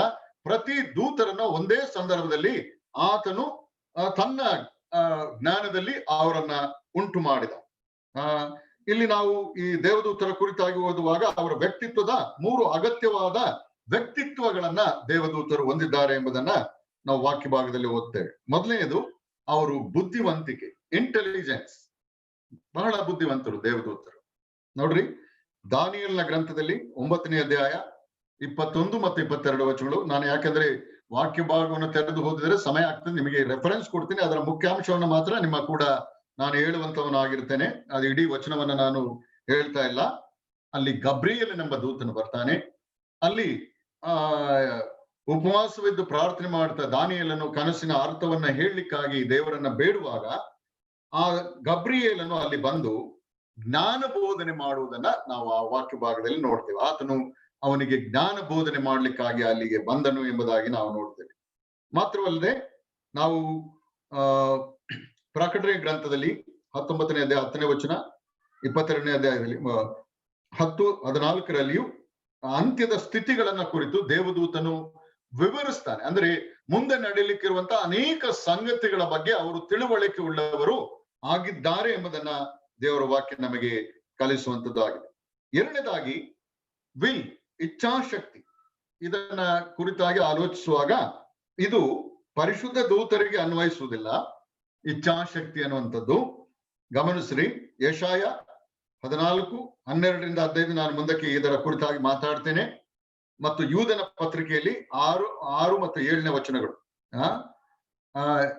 ಯೆಶಾಯನ ಪ್ರವಾದನ ಗ್ರಂಥದಲ್ಲಿ, ದೇವರಿಗೆ ಸರಿ ಸಮಾನನಾಗಿರುನೆಂದು ನೀನು ಅಂದುಕೊಂಡಿಯಲ್ಲ, ಅಂದುಕೊಳ್ತಾನೆ ಅವನು. ಆ ಮನಸ್ಸಿನಲ್ಲಿ ಹಾಗೆ ಆಲೋಚನೆ ಮಾಡ್ತಾನೆ, ವಿಲ್, ಇಚ್ಛಾಶಕ್ತಿ ಮಾಡ್ತಾನೆ. ಮತ್ತು ನಾವಲ್ಲಿ ಯೂದನ ಪತ್ರಿಕೆಯಲ್ಲಿ, ದೊರೆತನವನ್ನು ಕಾಪಾಡದೆ ತಮಗೆ ತಕ್ಕ ವಾಸಸ್ಥಾನವನ್ನು ಬಿಟ್ಟ ದೂತರಿಗೆ ಎಂಬುದಾಗಿ ಅವರು ಅಲ್ಲಿ ತಮ್ಮದೇ ಆದಂತ ಇಚ್ಛೆಯನ್ನ ಮಾಡುವಂತವರು ಆಗಿದ್ದಾರೆ ಎಂಬಂತ ಸಂಗತಿಯನ್ನ ಈ 2 ವಚನಗಳಲ್ಲಿ ನೋಡ್ತೇವೆ. ಇವರು ಬಿದ್ದು ಹೋದಂತ ದೂತರ ಕುರಿತಾಗಿ ಇದು ಬರೆಯಲ್ಪಟ್ಟಿದೆ. ಪಾತಾಳದ ಕತ್ತಲೆಯ ಗುಂಡಿಗಳಲ್ಲಿರುವಂತ ಆ ದೂತರನ್ನು ಕುರಿತಾಗಿ, ಸೈತಾನನನ್ನ ಕುರಿತಾಗಿ ಈ ವಾಕ್ಯ ಭಾಗಗಳು ನಮಗೆ ವಿವರಿಸುವಂತದ್ದಾಗಿದೆ. ಅದರಿಂದ ನಾನು ಅಷ್ಟಕ್ಕೆ ಅದನ್ನ ನಿಲ್ಲಿಸ್ತೇನೆ. ಮೂರನೇದಾಗಿ ಅವರು ಭಾವನಾ ಜೀವಿಗಳಾಗಿದ್ದಾರೆ. ದೇ ಡಿಸ್ಪ್ಲೇ ಜಾಯ್, ಅವರು ಸಂತೋಷವನ್ನ ವ್ಯಕ್ತಪಡಿಸ್ತಾರೆ. ನಾವೀಗಾಗಲೇ ಓದಿದ ವಾಕ್ಯ ಭಾಗದಲ್ಲಿದೆ, ಯೋಬನ ಗ್ರಂಥ 38ನೇ ಅಧ್ಯಾಯ 6ನೇ ವಚನದಲ್ಲಿ ದೇವಪುತ್ರರೆಲ್ಲರೂ ಆನಂದ ಧ್ವನಿ ಮಾಡುತ್ತಾ, ಆನಂದ ಘೋಷ ಮಾಡುತ್ತಾ, ಉತ್ಸಾಹ ಧ್ವನಿ ಮಾಡುತ್ತಾ ಎಂಬುದಾಗಿ ನಾವು ವಾಕ್ಯ ಭಾಗಗಳಲ್ಲಿ ಓದ್ತೇವೆ. ಉತ್ಸಾಹ ಅಥವಾ ಸಂತೋಷ ಪಡ್ತಾರೆ. ಮತ್ತು ಲೂಕನ ಸುವಾರ್ತೆ 2ನೇ ಅಧ್ಯಾಯ 13ನೇ ವಚನದಲ್ಲಿ ದೇವದೂತರು ಅವರು ಕಾಣಿಸಿಕೊಳ್ತಾರೆ, ಕುರುಬರಿಗೆ ಕಾಣಿಸಿಕೊಂಡು ಅವರು ದೇವರನ್ನ ದೇವದೂತರ ಒಂದು ಗುಂಪು ಆಕಾಶದಲ್ಲಿ ಹಾಡುತ್ತಾ ದೇವರನ್ನ ಕೊಂಡಾಡುತ್ತಾ ಅವರು ಸಾಗಿದರು ಎಂಬುದಾಗಿ ನಾವು ನೋಡ್ತೇವೆ. ಮಾತ್ರವಲ್ಲ, ಅವರಿಗೆ ಅಪೇಕ್ಷೆ ಇದೆ, ದೇವದೂತರಿಗೆ ಅಪೇಕ್ಷೆ ಇದೆ, ಡಿಸೈರ್. 1 ಪೇತ್ರ 1:12 ನಾವು ಇದನ್ನ ನೋಡ್ತೇವೆ. ಈ ರಕ್ಷಣೆಯ ಕಾರ್ಯ, ಸುವಾರ್ತೆಯ ಕಾರ್ಯ, ಇವುಗಳನ್ನ ಲಕ್ಷ್ಯ ಬಿಟ್ಟು ನೋಡಬೇಕೆಂಬ ಅಪೇಕ್ಷೆ ದೂತರಿಗೆ ಇದೆ ಎಂಬುದಾಗಿ ನಾವು ಈ ವಾಕ್ಯ ಭಾಗಗಳಲ್ಲಿ ಅಭ್ಯಾಸ ಮಾಡುವಂತವರು ಆಗಿರ್ತೇವೆ. ಮುಂದಿನ ಒಂದು ಇದು, they are superior to man, ಅವರು ಮನುಷ್ಯರಿಗಿಂತ, ಮಾನವರಿಗಿಂತ ಉತ್ಕೃಷ್ಟ ಜೀವಿಗಳಾಗಿದ್ದಾರೆ ಎಂಬುದನ್ನ ನಾವು ಕಲೀಲಿಕ್ಕೆ ಹೋಗ್ತೇವೆ. ಮಾನವರಿಗಿಂತ ಅವರು ಉತ್ಕೃಷ್ಟರಾಗಿದ್ದಾರೆ. ಕೀರ್ತನೆ 8ನೇ ಅಧ್ಯಾಯ 4 ಮತ್ತು 5ನೇ ವಚನಗಳಲ್ಲಿ, ಕೀರ್ತನೆ 8, 4 ಮತ್ತು 5ನೇ ವಚನಗಳಲ್ಲಿ ದೇವದೂತರಿಗಿಂತ ಸ್ವಲ್ಪವೇ ಕಡಿಮೆಯಾಗಿ ಮಾಡಿದ್ದಿಲ್ಲ ಎಂಬುದಾಗಿ ನಾವು ವಾಕ್ಯ ಭಾಗದಲ್ಲಿ ಓದ್ತೇವೆ. ಮತ್ತು ಇಬ್ರಿಯ ಗ್ರಂಥಕರ್ತನು 2ನೇ ಅಧ್ಯಾಯ 6ರಿಂದ 11 ವಚನದಲ್ಲಿ ಆತನು ಹೀಗೆ ಬರೀತಾನೆ, ಮನುಷ್ಯರು ದೇವದೂತರಿಗಿಂತ ಸ್ವಲ್ಪವೇ ಕಡಿಮೆ. ವಚನ 7ರಲ್ಲಿ ನಾವು ಅದನ್ನ ಗಮನಿಸ್ತೇವೆ, ಕಡಿಮೆ. ಯಾಕೆ? ಮನುಷ್ಯನು ಪಾಪ ಮಾಡಿದ್ದರ ದೆಸೆಯಿಂದ ಪರಿಶುದ್ಧ ದೇವದೂತರು, ಪವಿತ್ರ ದೇವದೂತರಿಗಿಂತ ಸ್ವಲ್ಪವೇ ಕಡಿಮೆ. ಅಲ್ಲಿ ನಮ್ಮ ಕರ್ತನಾದ ಯೇಸು ಕ್ರಿಸ್ತನ ಲೋಕಿಗೆ ಮನುಷ್ಯನಾಗಿ ಬರುವಾಗ, ಮನುಷ್ಯರ ಪಾಪಗಳನ್ನು ಹೊತ್ತು ಪಾಪದ ಇದನ್ನ ತೀರಿಸುವಾಗ ಸ್ವಲ್ಪ ಆ ಒಂದು ಕಾಲಮಾನ ಆತನು ದೇವದೂತರಿಗಿಂತ ಸ್ವಲ್ಪ ಕಡಿಮೆಯಾಗಿ ಮಾಡಲ್ಪಟ್ಟನು. ಆದರೆ ಆತನು ಮರಣ ಪುನರುತ್ಥಾನಗಳ ಮೂಲಕ ಎಲ್ಲ ಅಧಿಕಾರವನ್ನ, ಎಲ್ಲದರ ಮೇಲೆ ಅಧಿಕಾರವನ್ನ ಆತನು ಪಡ್ಕೊಂಡಿದ್ದಾನೆ. ಕರ್ತನ ನಾಮಕ್ಕೆ ಸ್ತೋತ್ರವಾಗಿ. They are stronger than man. ಈ ಮನುಷ್ಯರಿಗಿಂತ ಅವರು ಹೇಗೆ ಉತ್ತಮರು ಎಂಬಂತಹ ಕೆಲವು ಸತ್ಯಾಂಶಗಳನ್ನ ಅಭ್ಯಾಸ ಮಾಡ್ಲಿಕ್ಕೆ ಹೋಗೋಣ. ದೇವದೂತರು ಮನುಷ್ಯರಿಗಿಂತ ಬಲಾಢ್ಯರಾಗಿದ್ದಾರೆ. ಕೀರ್ತನೆ 103, 20ನೇ ವಚನ, ಆತನ ಆಜ್ಞೆಯನ್ನ ನೆರವೇರಿಸುವ ಪರಾಕ್ರಮಶಾಲಿಗಳೇ. ಸುಮ್ಮನೆ ಯಾರಿಗೋ ಪರಾಕ್ರಮಶಾಲಿ ಅಂತ ಹೇಳಲಿಕ್ಕೆ ಬರುವುದಿಲ್ಲ. ಆತನ ಆಜ್ಞೆ ಏನು ಕೊಡ್ತಾನೋ ಅದನ್ನ ನೆರವೇರಿಸ್ತಾರೆ. ನೋ, ಅದ್ರಲ್ಲಿ ಯಾವ ಕಾಂಪ್ರಮೈಸ್ ಇಲ್ಲ. ಆ ಆಜ್ಞೆಗಳನ್ನ ಪರಿಪೂರ್ಣವಾಗಿ ಪಾಲಿಸುವಂತವರು ದೂತರಾಗಿದ್ದಾರೆ. ಹೋಗಿ ಆ ಇಸ್ರಾಯೇಲರಲ್ಲಿ ದಾವೀದನು ಪಾಪ ಮಾಡಿದ ಅವರು ಸಂಹರಿಸಿದ. ಎಷ್ಟು? ಸ್ವಾಮಿ ನಿನ್ನ ಕೈಯನ್ನ ತಡೆ ಅನ್ನುವವರಿಗೆ ಅವ್ರನ್ನ ಸಂಹರಿಸಿಬಿಟ್ಟ. ಎಷ್ಟು? 70,000 ಜನರು. ನನ್ನ ಪ್ರಿಯರೇ, ಅವರು ಪರಾಕ್ರಮಶಾಲಿಗಳಾಗಿದ್ದಾರೆ. 2 ಥೆಸಲೋನಿಕ 1ನೇ ಅಧ್ಯಾಯ 7ನೇ ವಚನ, ಯೇಸು ಕರ್ತನು ತನ್ನ ಶಕ್ತಿಯನ್ನು ತೋರ್ಪಡಿಸುವ ದೇವದೂತರೊಂದಿಗೆ ಎಂಬುದಾಗಿ ನಾವು ವಾಕ್ಯ ಭಾಗದಲ್ಲಿ ಓದ್ತೇವೆ. ತನ್ನ ಶಕ್ತಿಯನ್ನ, ದೇವರ ಶಕ್ತಿಯನ್ನ ತೋರ್ಪಡಿಸುವಂತವರು ಈ ದೇವದೂತರಾಗಿದ್ದಾರೆ. ದೇವರು ಎಷ್ಟು ಶಕ್ತಿವಂತನಾಗಿದ್ದಾನೆ ಎಂಬುದನ್ನ ತೋರ್ಪಡಿಸುವಂತ ಒಂದು ಸೃಷ್ಟಿಗಳು ಈ ದೇವದೂತರಾಗಿದ್ದಾರೆ. ಅಲ್ಲಿ 2 ಥೆಸಲೋನಿಕ 1ನೇ ಅಧ್ಯಾಯ 7ನೇ ವಚನದಲ್ಲಿ ತನ್ನ ಶಕ್ತಿಯನ್ನು ತೋರ್ಪಡಿಸುವ ದೇವದೂತರೊಂದಿಗೆ ಎಂಬುದಾಗಿ ಅಲ್ಲಿ ಬರೆಯಲ್ಪಟ್ಟಿದೆ. 2 ಪೇತ್ರ 2:11ರಲ್ಲಿ ನಾವು ಹೀಗೆ ಓದ್ತೇವೆ. 2 ಪೇತ್ರ 2:11, ದೇವದೂತರು ಬಲದಲ್ಲಿಯೂ ಮಹತ್ತಿನಲ್ಲಿಯೂ ಶ್ರೇಷ್ಠರಾಗಿದ್ದಾರೆ. ಅಲ್ಲಿ ಇನ್ನೊಂದು ವಚನ ಈ ಭಾಗದಲ್ಲಿ ಬರೆಯಲ್ಪಟ್ಟಿದೆ ನೋಡಿ. ಆ ದೇವದೂತರು ಬಲದಲ್ಲಿಯೂ ಮಹತ್ತಿನಲ್ಲಿಯೂ ಶ್ರೇಷ್ಠರಾಗಿದ್ದಾರೆ. ಇಂಥ ದೇವದೂತರು ಮಹಾ ಪದವಿಯವರ ಮೇಲೆ ದೂಷಣಾಭಿಪ್ರಾಯವನ್ನ ಹೇಳುವುದಿಲ್ಲ. ನನ್ನ ಪ್ರಿಯರೇ, ನನಗೆ ನಿನಗೂ ಆತ್ಮಿಕವಾದ ಒಂದು ಪಾಠ ಇದರೊಳಗೆ ಇದೆ. ಒಂದು ವೇಳೆ ಇಷ್ಟು ಬಲ, ಇಷ್ಟು ಮಹತ್ವ ನಮಗೇನಾದ್ರೂ ಇದ್ದಿದ್ರೆ ನಾವು ಏನೇನು ಮಾಡ್ತಿದ್ದೋ, ಏನೇನು ಸಂಗತಿಗಳನ್ನು ಮಾಡ್ತಿದ್ದೋ, ಎಷ್ಟು ಜನರನ್ನ ಬೊಂಕ್ತಾ ಇದ್ದೋ, ಅವರಿಗೆ ದೂಷಣಾಭಿಪ್ರಾಯಗಳನ್ನ ನಾವು ಅನೇಕ ವೇಳೆ ನಾವೇನಾದ್ರೂ ಸ್ವಲ್ಪ ಅವರಿಗಿಂತ ಸ್ವಲ್ಪ ಉತ್ತಮ ಅಂದ್ರೆ ನಾವು 100 ಸಂಗತಿಗಳನ್ನು ಇನ್ನೊಬ್ಬರ ಮೇಲೆ ಹೇಳಲಿಕ್ಕೆ ನಮಗೆ ಯಾವ ಅಳುಕು ಇಲ್ಲ. ಆದ್ರೆ ಈ ದೇವದೂತರ ಕುರಿತಾಗಿ ಹೇಳುವಾಗ ನೋಡ್ರಿ, ಅವರು ಯಾರ ಮೇಲೆ ದೂಷಣಾಭಿಪ್ರಾಯವನ್ನ ಹೇಳುವುದಿಲ್ಲ, ಕೆಟ್ಟದಾಗಿ ಯಾವುದನ್ನ ಹೇಳುವುದಿಲ್ಲ. ಒಂದು ವೇಳೆ ನಿನ್ನ ಜೀವಿತದಲ್ಲಿ ಸ್ವಲ್ಪ ನೆನಪು ಮಾಡಿಕೊಳ್ರಿ, ನಾವೆಷ್ಟು ಸಾರಿ ನಮ್ಮ ಜೊತೆ ಸಹೋದರರು, ನಮ್ಮ ಜೊತೆಯವರು ಇವರನ್ನ ನಾವು ಎಷ್ಟು ಸಾರಿ ಕೆಟ್ಟದಾಗಿ ಅವರ ಮೇಲೆ ಅಭಿಪ್ರಾಯ ಬರುವ ಹಾಗೆ ನಾವು ಮಾತಾಡಿಲ್ಲ, ಹೇಳಲಿಲ್ಲ. ಇದನ್ನ ನಾವು ಆಲೋಚನೆ ಮಾಡುವಾಗ ದೂತರು ನಮಗೆ ಪಾಠವನ್ನ ಹೇಳಿಕೊಡುವವರಾಗಿದ್ದಾರೆ. ಅವರು ಯಾರ ಮೇಲೆ ದೂಷಣ ಅಭಿಪ್ರಾಯವನ್ನ ಮಾಡುವುದಿಲ್ಲ ಎಂಬುದಾಗಿ. ಎರಡನೇ ಸಂಗತಿ ನಾವಿಲ್ಲಿ ಕಲಿಯುವಂಥದ್ದು, they are smarter than man. ಮನುಷ್ಯರಿಗಿಂತ ಹೆಚ್ಚು ಅವರು ಬುದ್ಧಿವಂತರಾಗಿದ್ದಾರೆ. ನಾವು ಈಗಾಗಲೇ ಓದಿದ ವಚನ ದಾನಿಯೇಲನ ಗ್ರಂಥದಲ್ಲಿ 9ನೇ ಅಧ್ಯಾಯ 21, 22ನೇ ವಚನದಲ್ಲಿ ಗಬ್ರಿಯೇಲನು ನಿನಗೆ ಜ್ಞಾನ ಬೋಧನೆ ಮಾಡ್ಲಿಕ್ಕೆ ನಾನು ಬಂದೆನೆ ಎಂಬುದಾಗಿ ಹೇಳ್ತಾರೆ. ದಾನಿಯೇಲನ ಗ್ರಂಥ 10ನೇ ಅಧ್ಯಾಯ 14ನೇ ವಚನದಲ್ಲಿ, ನಾನು ಅದರಲ್ಲಿ ಸಹ ರೆಫರೆನ್ಸ್ ಕೊಡುವಾಗ ಪ್ರಕಟಣೆ ಹೇಳಿದ ಗೊತ್ತಿಲ್ಲ, ದಾನಿಯೇಲನ ಗ್ರಂಥ 10ನೇ ಅಧ್ಯಾಯ 14ನೇ ವಚನದಲ್ಲಿ ಅಂತ್ಯಕಾಲದಲ್ಲಿ ನಿನ್ನ ಜನರಿಗಾಗುವ ಗತಿಯನ್ನು ತಿಳಿಸಲು ಮುಂದೆ ನಡೆಯುವ ಸಂಗತಿಗಳನ್ನ ಅವರು ತಿಳಿದವರು, ಅದರ ಬಲ್ಲವರು ಮತ್ತು ಅಷ್ಟು ಜ್ಞಾನ ಉಳ್ಳವರು ಅವರಾಗಿದ್ದಾರೆ. ಅದನ್ನ ಇನ್ನೊಬ್ಬರಿಗೆ ತಿಳಿಸಲಿಕ್ಕೆ ಶಕ್ತರಾದವರು ಆಗಿದ್ದಾರೆ. ನನ್ನ ಪ್ರಿಯರೇ, ನಾನು ನೀವು ದೇವರ ಸತ್ಯವಾಕ್ಯವನ್ನ ತಿಳಿದಂತ ನಾವು, ಲೋಕ ಮುಂದೇನಾಗ್ತದೆ ಅನ್ನೋದು ಯಾರಿಗೂ ಗೊತ್ತಿಲ್ಲ. ಒಂದು ವೇಳೆ ನೀವು ಅನ್ಯರನ್ನ ಕೇಳಿದರೆ ಈ ಮರಣದ ನಂತರ ಏನು ಅಂತ ಕೇಳಿದ್ರೆ ಅದನ್ನ ಹೇಳಲಿಕ್ಕೆ ಅವರಿಗೆ ಬರುವುದಿಲ್ಲ. ಅಥವಾ ಈ ಲೋಕದ ಸ್ಥಿತಿ ಏನು ಅಂತ ಹೇಳಿದ್ರೆ ಈ ಲೋಕದ ಜನರು ಅದಕ್ಕೆ ಉತ್ತರ ಹೇಳಲಿಕ್ಕೆ ಅವರಿಗೆ ಕಷ್ಟ ಆಗ್ತದೆ. ಆದರೆ ನನಗೆ ನಿನಗೆ ದೇವರ ಸತ್ಯವಾಕ್ಯ ಎಲ್ಲ ಸತ್ಯಾಂಶಗಳನ್ನ ದೇವರಾತ್ಮನು ನಮ್ಮೊಳಗಿದ್ದು ನಾವು ಬಲಿಷ್ಠರಾಗಿ ಇವೆಲ್ಲವನ್ನ ತಿಳಿಸ್ಲಿಕ್ಕೆ, ಮುಂದೆ ಆಗುವ ಸಂಗತಿಗಳು, ಮುಂದೆ ಏನಾಗ್ಲಿಕ್ಕಿದೆ, ನಾವೇನಾಗ್ಲಿಕ್ಕಿದ್ದೇವೆ, ಈ ಲೋಕ ಏನಾಗ್ಲಿಕ್ಕಿದೆ, ಎಲ್ಲವನ್ನ ತಿಳಿದಂತ ನಾವು ಇತರರಿಗೆ ಅದನ್ನ ತಿಳಿಸ್ಲಿಕ್ಕೆ. ಒಂದು ಸಣ್ಣ ಉದಾಹರಣೆ ಹೇಳ್ತೇನೆ. ನಾನು ಒಂದ್ಸಾರಿ ಬಸ್ನಲ್ಲಿ ಬರ್ತಾ ಇದ್ದೆ. ನನ್ನ ಜೊತೆಯಲ್ಲಿ ಅವರು ಅನ್ಯ ಮತದವರು ನನ್ನ ಜೊತೆಯಲ್ಲಿ ಕೂತಿದ್ರು. ಅವ್ರು ಏನೋ ಮಾತಾಡ್ತಾ ಅನೇಕ ಸಂಗತಿಗಳನ್ನ ಹೇಳ್ತಾ ಇದ್ರು. ನಾನು ಹೇಳ್ದೆ, ಇದು ನಮಗೆ ಹೊಸದಲ್ಲ ಬಿಡ್ರಿ ಅಂದೆ. ಅವ್ರಿಗೆ ಆಶ್ಚರ್ಯ ಆಯ್ತು.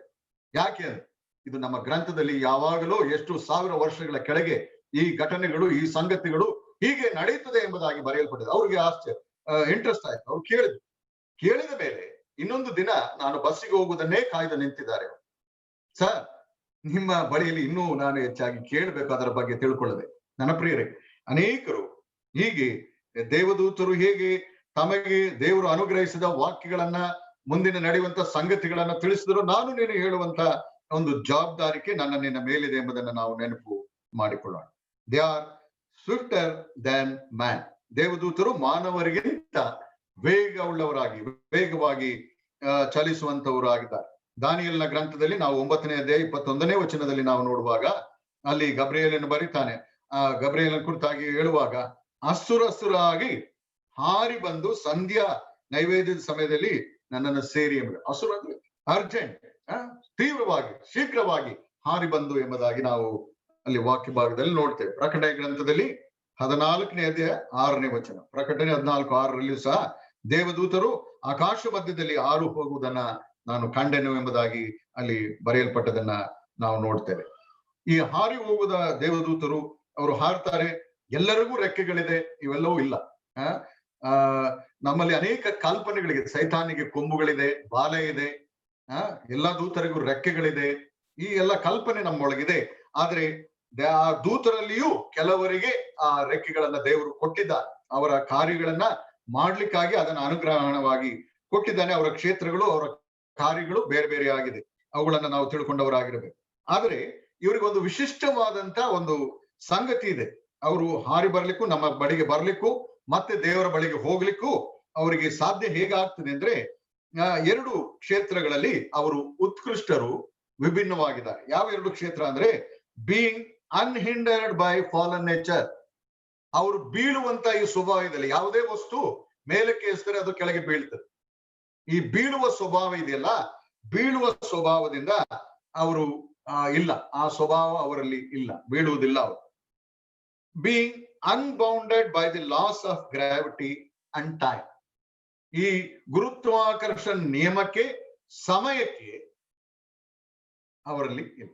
ಈಗ ನೋಡಿ, ಯೇಸುಸ್ವಾಮಿ ಲೋಕದಲ್ಲಿ ಇದ್ದು ಶಿಷ್ಯರನ್ನ ಬಲಪಡಿಸಿ ಆತನು ಪುನರುತ್ಥಾನವಾಗಿ ಎದ್ದ ಮೇಲೆ ದೂತರು ನೋಡುವಾಗಲೇ ಆತನ ಏರಿ ಹೋದ. ಯಾವುದೇ ರಾಕೆಟ್ ಅಲ್ಲಿ ಇರಲಿಲ್ಲ ಸ್ವಾಮಿನ ಮೇಲಕ್ಕೆ ಏರಿಕೊಂಡು ಹೋಗ್ಲಿಕ್ಕೆ. ಅವರು ನೋಡುವಾಗಲೇ ಆತನ ಏರಿ ಹೋದನು ಎಂಬುದಾಗಿ ನಾವು ನೋಡ್ತೇವೆ.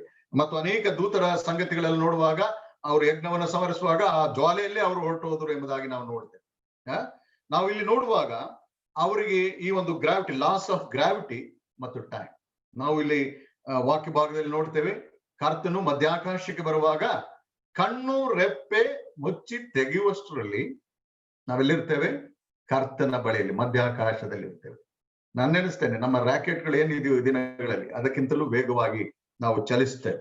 ಆ ಚಲಿಸುವಂತ ಇದು ದೇವರು ಈ ಒಂದು ಸಂಗತಿಗಳನ್ನ ನಮಗೆ ಅನುಗ್ರಹಿಸಿ ಕೊಡುವಂತವನು ಆಗಿದ್ದಾನೆ. ಆತನ ಮರಣ ಪುನರುತ್ಥಾನಗಳು ನಾವು ನಂಬಿ ಸ್ವೀಕರಿಸಿದಂತ ನಾವು, ರಕ್ಷಣೆ ಹೊಂದಿದಂತ ನಾವು ನಿಜವಾಗಿಯೂ ಧನ್ಯರೇ ಸರಿ. ನಾನು ಒಂದು ವೇಳೆ ಕರ್ತನ ನನಗೆ ಸಮಯವನ್ನು ಅನುಗ್ರಹಿಸಿದ ದೂತರಿಗೂ ನಮಗಿರುವಂತ ಕೆಲವು ಪ್ರಾಮುಖ್ಯವಾದಂತ ಹೋಲಿಕೆ ಮತ್ತು ನಮಗಿರುವಂತ ಪ್ರಿವಿಲೇಜ್ ಏನು ಅನ್ನೋದನ್ನ ಮುಂದಿನ ಇವುಗಳಲ್ಲಿ ನಾನು ಹೇಳಲಿಕ್ಕೆ ಆಶೀರ್ವಾದವನಾಗಿದೆ. ಮಾತ್ರವಲ್ಲ, they are however inferior to God. ಈಗ ಮನುಷ್ಯರಿಗಿಂತ ಅವರು ಹೆಚ್ಚಿನವರು ಎಂಬುದಾಗಿ ಕಲಿತು, ದೇವರಿಗಿಂತ ಅವರು ಕೀಳಾದವರು, ಕೆಳಗಿನವರು ಎಂಬುದನ್ನ ನಾವು ಕೆಲವು ಸಂಗತಿಗಳನ್ನ ಅಭ್ಯಾಸ ಮಾಡ್ತಾ ಹೋಗೋಣ. ಅಣ್ಣ, ಟೈಮ್ ಆಯ್ತಾ? ಇನ್ನು ಟೈಮ್ ಇದೆಯಾ ಬ್ರದರ್? ಆಯ್ತಣ್ಣ, ಇದೊಂದು ಪಾಯಿಂಟ್ ಹೇಳಿ ಮುಗಿಸ್ಬಿಡಿ ಅಣ್ಣ. ಇದೊಂದು ಹೇಳ್ಬಿಡ್ತೇನೆ, ಒಂದು 3 ಪಾಯಿಂಟ್ ಇದೆ, ಅಷ್ಟನ್ನ ಹೇಳಿ ನಿಲ್ಸ್ಬಿಡ್ತೇನೆ. ದೇ ಆರ್ ದೇವರಿಗಿಂತ ಅವರು ಕೆಳಗಿನವರು ಎಂಬಂತ ಸತ್ಯವನ್ನು ಸಹ ನಾವು ತಿಳ್ಕೊಂಡು, ಬಹಳ ಬಲಾಢ್ಯರು, ಪರಾಕ್ರಮಶಾಲಿಗಳು, ನಮಗಿಂತಲೂ ಬಲಾಢ್ಯರು, ಎಲ್ಲ ರೀತಿಯಲ್ಲೂ ಅವರು ಶಕ್ತಿಶಾಲಿಗಳಾಗಿದ್ದಾಗ್ಯೂ they are not omnipresent. ಮೊದಲನೇ ಸಂಗತಿ ನಾವು ಕಲಿಯುವಂಥದ್ದು ದೂತರ ಕುರಿತಾಗಿ, they are not omnipresent. ಅವರು ಸರ್ವ ವ್ಯಾಪಿಗಳಲ್ಲ. ಮೊದಲನೇ ಸಂಗತಿ, ದೇವದೂತರು ನಮ್ಮ ಕೂಡ ಬರ್ತಾರೆ, ನಮ್ಮ ಕೂಡ ಇರ್ತಾರೆ, ಇಲ್ಲಿಂದ ಹೋಗ್ತಾರೆ.